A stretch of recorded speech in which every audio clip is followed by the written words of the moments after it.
Well, good morning, Northview. How y'all doing this morning? It is so good to see you. We got a few in the back still trying to make their way down. If you've got anybody around you or you see anybody looking, just kind of motion them your way and make room. This is great.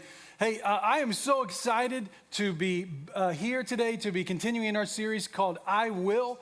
I love this time of year. I love the energy that this time of year has. I know it's cold and it's winter and, that kind of stuff is going on, but there's also just this desire to take some new steps forward in all kinds of realms of life. Just such a good time to do that. This week, I was doing something I do on a regular basis, which is opening boxes that show up at the front door and not necessarily knowing what they are. And this particular box contained the largest water bottle that I've ever seen in my life. I mean, I didn't order it, but it was clearly meant for us. And so I looked at it, and this thing has a handle, but I mean, you fill this dude up, and you probably need a shoulder strap to carry it. I mean, it's like that kind of bottle of water. And it even has timers on it. Not timers, but like time markings. 7 a.m., 9 a.m., 11 a.m. And I'm just looking at this intuitively going, I think you're supposed to have that much drank by 7, that much drank by 9, that much by noon. And I just had to go to the bathroom looking at it. I mean, I was just looking at it going, man. But honestly, I was like, gosh, we are going to drink water in this house in 2026. Like, we resolved to drink some water. We are going to get after it. But I love this time of year. And I love those type of decisions and changes and adjustments and things where you go, I'm going to do it a little different than I've done it before. Because usually that's connected to some thought process of, because the way we've been doing it isn't working that great. It could definitely work better. And so we want to take some new steps. And so all kinds of resolutions, all kinds of things that people are stepping into. But it connects also to the faith world. Many of you go, man, I want this year in the area of my faith, I want it to grow. I want it to be different. I want it to be stronger. But often what I feel like is it gets a little more abstract when we talk about faith. And that's this series called I Will is designed to make it a little more concrete, a little less abstract. Not with a lot of other things we say, I'm going to work out this many times a week, I'm going to drink this much water, I'm going to make these kind of decisions. I want to try to do that with this conversation that we're having because there's a lot of things with intention only and not a clear commitment to, where we just end up stagnating on. And this includes all areas of commitment. I want to encourage you in all areas to continue to step things through because there's a big difference between knowing and doing. Like doctors' offices and hospitals are filled with people who know how to eat healthy and exercise. They just don't. Like most of us know that when it comes to our money, hey, budget, stay out of debt, live within your means. We just often don't. Many people know they should prioritize relationships over work. They just don't. I think likewise in the church, I think many of us know, hey, we are called to live and love like Jesus. He's our example, and our lives should look like him. We know it, we just don't. And that's why the book of James is such a great book for us to be in, to launch the new year, because James is such a practical, challenging, inspirational kind of step forward. There's not a lot of doctrine per se in James. In fact, I think the best way to think of anything you read in James is imagine him like a coach with a whistle around his neck, where he's telling you I don't need, just run the play. Run the play. Step it out, live it out, walk it out. Many of us have played, some of us a little longer than others, back in the day on a team where you had somebody who was influencing you in a positive way, to push a little harder, to work a little better, to move more efficiently through some things. And you can look back and go, hey, I think we were better because of it. I think I am better because of it. And I think James is kind of taking that approach into this conversation. He's writing to believers. The audience of this book is people who would say, yes, I am a follower of Jesus. But he's looking at them and going, hey, there's a disconnect between what you believe in your head, what you know in your heart, and what you're actually doing and living with your life. It's bold language, and sometimes coaches have to use language to inspire, to encourage, to try to prod you on towards a next step. James is definitely that way when we get to chapter 2 especially. I mean, he'll say things like, okay, church, so you tell me you believe in God. Well, good for you, because demons do too. And they shudder. But what are you doing about what you believe? I have a friend of mine, pastor, and their church motto, like ours, is helping people take one more step with God. For the longest time, their motto as a church was this: love God, love people, and do something about it. I remember the first time I heard it, I thought, I like that. Love God, love people, and do something about it. It was almost like let your head and your heart inform your hands in the here and now with how to live and how to act.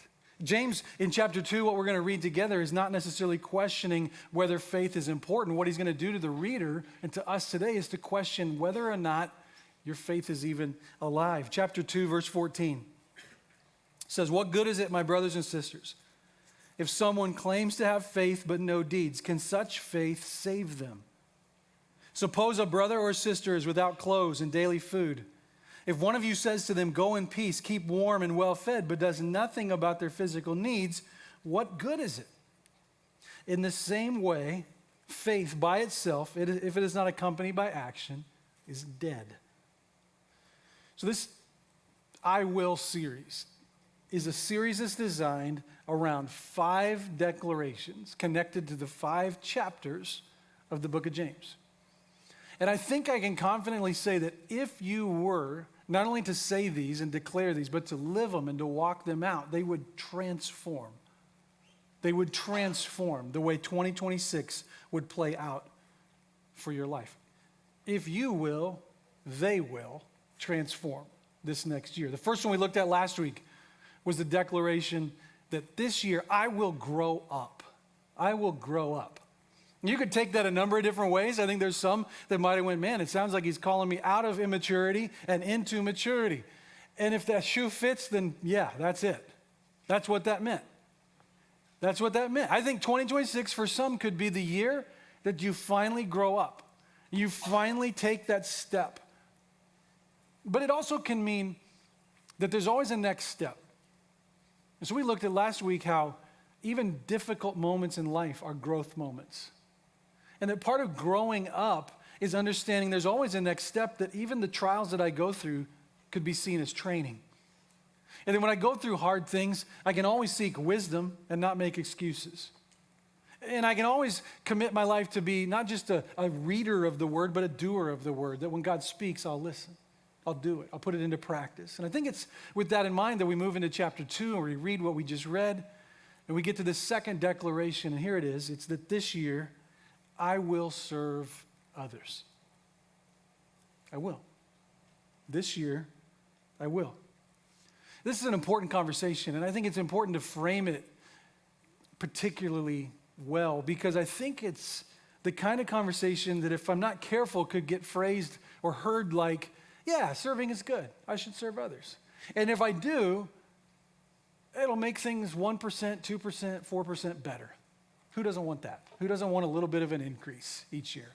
Let's try to ratchet this thing up and move this thing a little bit forward. Okay, Jesus served others, I will serve others. Like it's a few degrees better than if I didn't live a life of service. But what we just read was far bolder than that. I don't know if you caught it, but let me state it in my own words. What James says is that faith that doesn't move is faith that's not alive.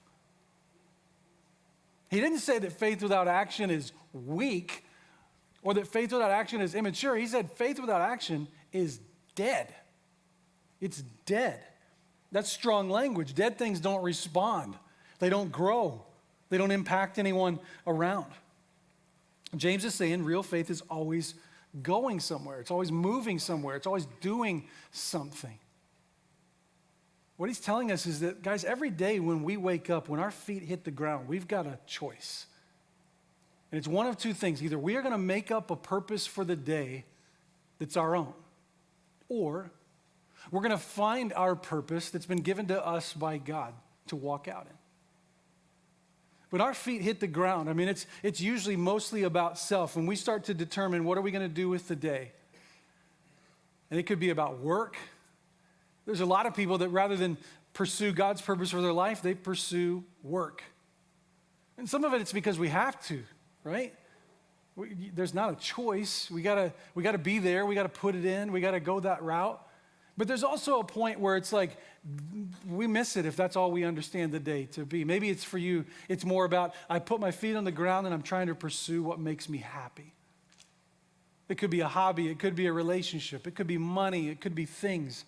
There's a number of different ways that we try to make up a purpose for our own life. And that's certainly something that many of us have done. Maybe in 2025, you could answer this question. Look back at last year. How many days when my feet hit the ground in the morning did I make up a purpose of my own for the day? And maybe as you start to contemplate the number, you're like, it might be easier to count the other one. How many times did my feet hit the ground and I said, this is a day that the Lord has made, and I'm going to walk out my purpose in him? And if we don't have an understanding of how different a day could be by doing those two very different things, then how is this year going to be any different for us? How are we going to experience a different life? So how can this be different? How can this year be different? Many years ago, a book came out called The Purpose-Driven Life. How many of you guys read The Purpose-Driven Life? Yeah. Lot of people. This book, I looked it up last week, has sold over 50 million copies. That's insane from a publishing perspective, the amount of people who have consumed that. When it first came out, it got real popular. And as a pastor, I was like, okay, I got to read this book. It's everybody's reading it. It's a Christian book. Pastor wrote it. Hopefully it's good. I figured I better get into it because I'm going to be asked a lot of questions about it, probably. And then The Purpose-Driven Life, subtitle, What on Earth Am I Here For? So I get the book, I buy it, I sit down with it, and I open it up. I could not have been more caught off guard, but loved the first line of the book. A book that sold 50 million copies. 50 million people who asked the question, what on earth am I here for? Opened up a book, and line 1 reads like this: it's not about you. That hit me like a ton of bricks. Here, I thought this was all about me. What am I here for? What on earth am I here for? What is the purpose of my life? But from the jump, the conversation was, if you make life about you, you've missed the whole purpose. Your life involves you, but it's not about you. And if you want to fully step into life as God has designed it, you have to grab that. Maturing is understanding that life is not about you. What is your purpose in life? Ephesians chapter 2 is a great place to go. It says this, that we are God's handiwork, created in Christ Jesus to do good works, which God prepared in advance for us to do. So this is like a life purpose statement in a single verse. It's telling you that you are here because God put you here. Like you're not an accident. You didn't just happen. You are God's handiwork. That word handiwork is connected to the Greek word poema. Our English word poem comes from that. What do you do with a poem? You take words and you artfully craft them together so that they connect, so that they flow, so that they have maybe a rhyming cadence to them. It's a work. It's a manufactured product. Poems just don't happen. You don't just start cutting up words out of the dictionary, dump them on the table, and you go, I got a poem. An artist, an author, a writer manufactured and made it. Paul says in Ephesians 2, that's you. That the creator of the universe made you. You're here because he put you here. And he fashioned you as an original masterpiece like an author fashions a poem. And he put you here so that you could be in relationship with him. And so that the back half of the verse says, so that you could do the good works that he has prepared in advance for you to do. So the better way to start the day is not to put your feet on the ground and say, what do I want to do with this day? But it's to say, God, what is your purpose for me today? What do you want me to do? with this day? How do you want me to live? I'm here because you put me here, and my life's purpose is to glorify you with the way I live. This theme is repeated over and over and over again through the Bible. Jesus said in Matthew chapter 5, "Let your light shine before men so that they may see your good works and glorify your Father in heaven." That same word, good works, is the same word in James chapter 2. 1 Corinthians 15:58, "Therefore, my dear brothers, stand firm. Let nothing move you. Always give yourself to the work of the Lord, because you know that your labor in the Lord is not in vain." Some of you are thinking, I thought I wasn't supposed to work for my salvation. Neither of these verses are talking about that. They're not talking about you working to earn anything. They're talking about working out for the benefit of others from the love of the work that God has done in you. If we're created in Christ Jesus, then we're created we're created to be like him and in the pattern that he lived. His pattern was not to be served, but to serve. I think that's why Paul, as he was getting to the end of Romans and he was giving some personal commendations to a few people in the local church, he says in verse 12, "Greet Trophinia and Trophosa, those women who work hard in the Lord. Greet my dear friend Persis, another woman who has worked very hard in the Lord." All these examples are all connected to people who are doing something for others as a reflection of the heart that they have for Christ. Have you ever noticed this? That some people would rather defend their dead faith than demonstrate an active faith? Some of you just got really put off right there. You'd rather defend. Oh, what are you talking about? I'm a Christian. I believe. James would say, show me something. Like, good. So you believe in your mind and you believe in your heart that God is real, that God exists. Great. Demons do that. What in your life is reflecting that you love and believe God? He's saying nothing does like serving others. Faith without action is dead.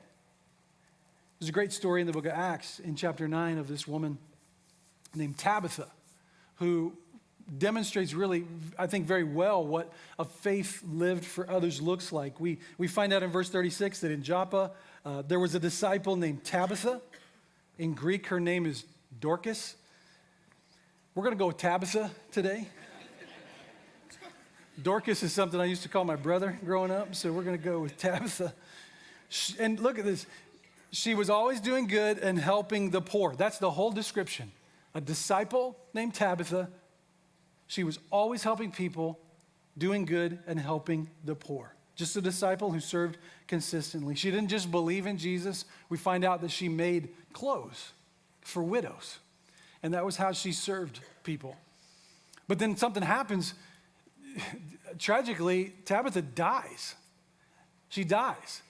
And when she dies, these widows who she has served so selflessly come rushing to Peter, the apostle, with grief. They're not just privately mourning. I mean, they are just overwhelmed with grief because this woman who means so much to them has died. It says in verse 39 that all the widows stood around him, crying and showing him the robes and the other clothing that Tabitha had made while she was still with them. These two words, robes and outer clothing, basically what is being relayed here is she made their underwear and their outerwear. Everything they have, everything they're wearing, she made for them. Can I say that in this world's language? Her faith had receipts.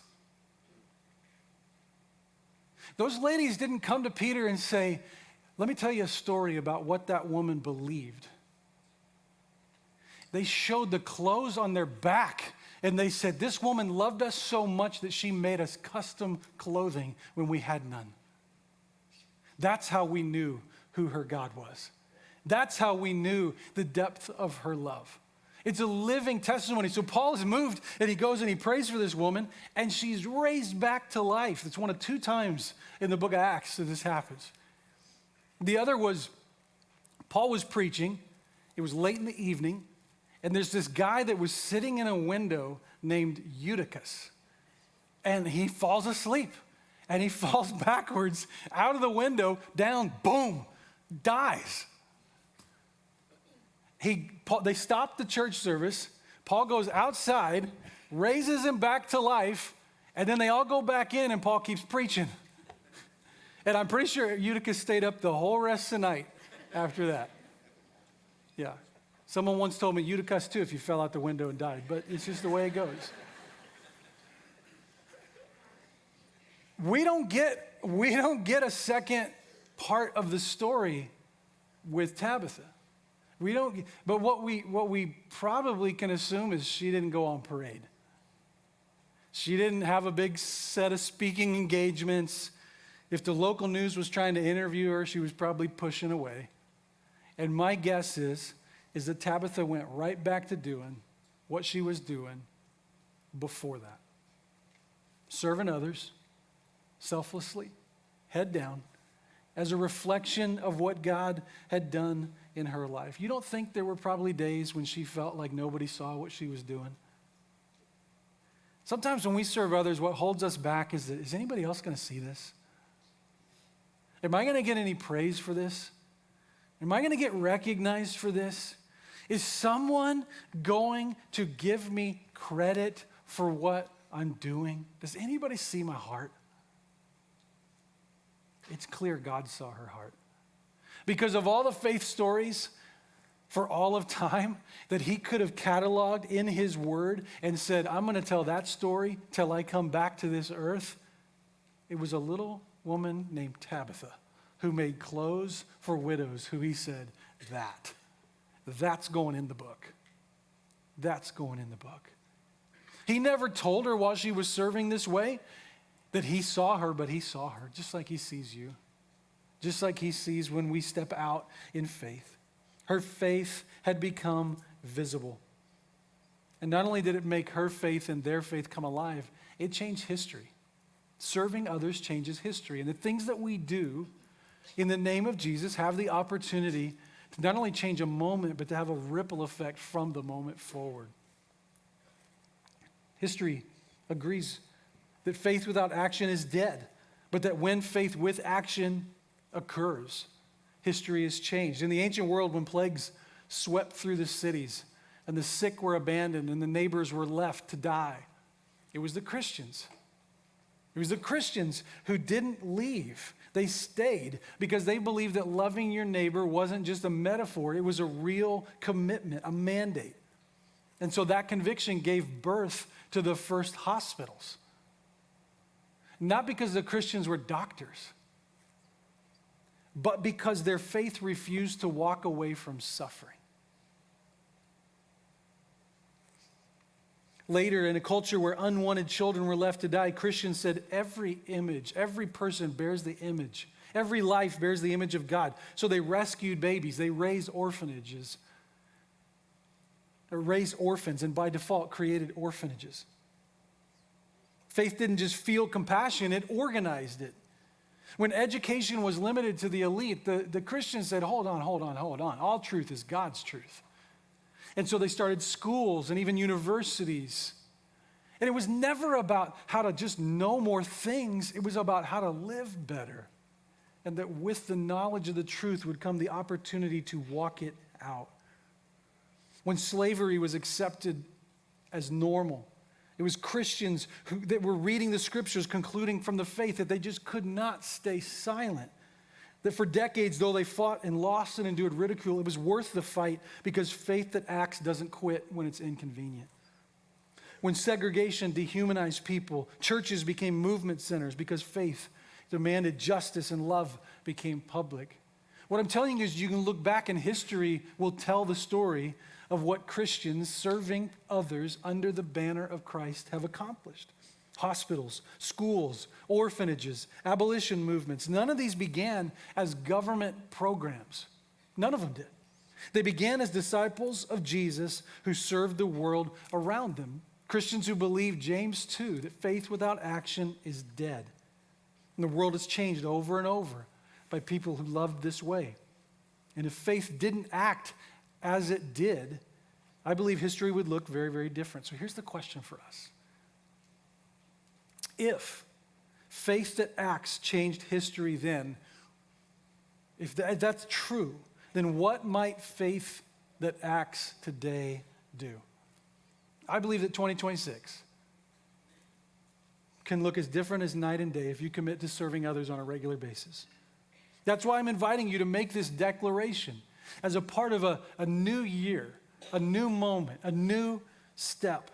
That faith won't stay theoretical, that your faith will move your hands to serve others. Not just empty words, but a committed life behind it. Because knowing and doing are different, and knowing just isn't enough. Knowing CPR won't save a life. It's good to know CPR, but you have to know it and then perform it for a life to be saved. Church, we've got to be a people who don't just know the word, but who know it and who live it. We've got to be people who don't just know that serving is the way of Christ, but who live it. I want to invite you to have that conversation more readily with God, opening up your eyes to the opportunities he would put in front of you by praying a simple prayer every day. It's simple enough you won't have to do much to remember it or to memorize it. It's simply this, that when your feet hit the ground every morning, you say, Lord, who do you want me to serve today? And as you go through your day, you're seeking to answer the question.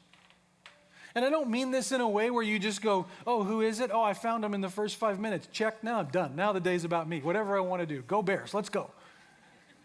No, I mean that you do that through the day. Because the question, who do you want me to serve today, might be one person, but it might be multiple people throughout the day. We've got to have a different set of eyes. We've got to open our eyes to our, just think about it like this, where you work, where you live, and where you play. There will be opportunities every single day to answer that question. From small little acts of kindness to significant conversations, to financial sacrifices, generosity, to shouldering burdens.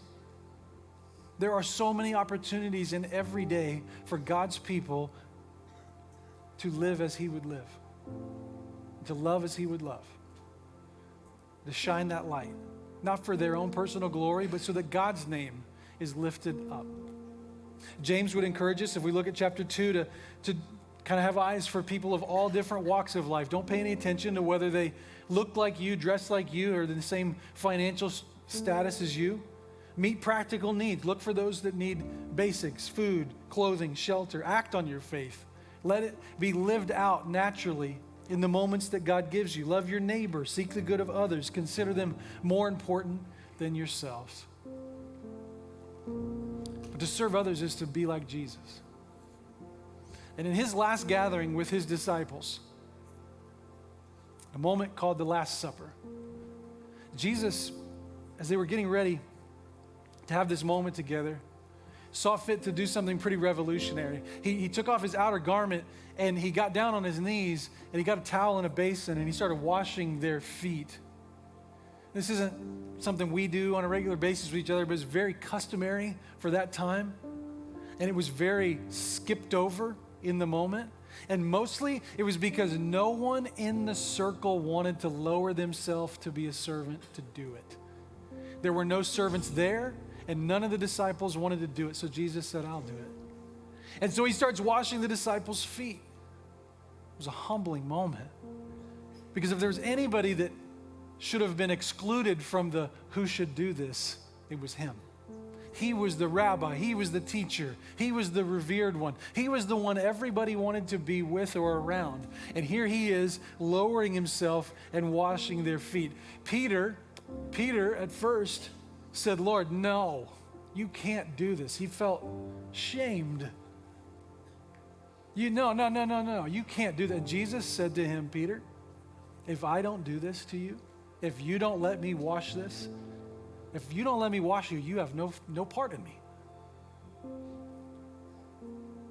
So he relented and he washed his feet. And as he was done, he looked at his 12 and he said, listen, as I have done for you, you now do for others. I just set an example. No student is above the teacher. So if I, your teacher, will serve like this, then so you are called to serve like this. So today, I want to call you to respond on two levels. Firstly, in the way that he talked to Peter, where if you have never let Jesus serve you, that's where this conversation begins, because there is no serving in Christ's name without letting him serve you first. He died on a cross for your sins, to clean you up, to make you whole in a way that you would never be without him.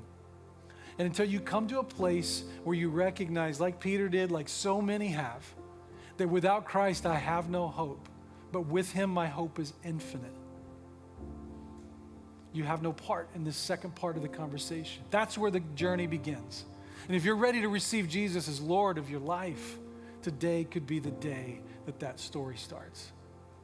Having done that, we're called to live and love as he did, to serve others, to pick up a towel and a basin, and to wash feet and to serve others, because that's what our leader did. And if it's not above him, it's not above me. I'm going to do it because he calls me to do it. I'm going to serve others. This year I will. Will you stand with me?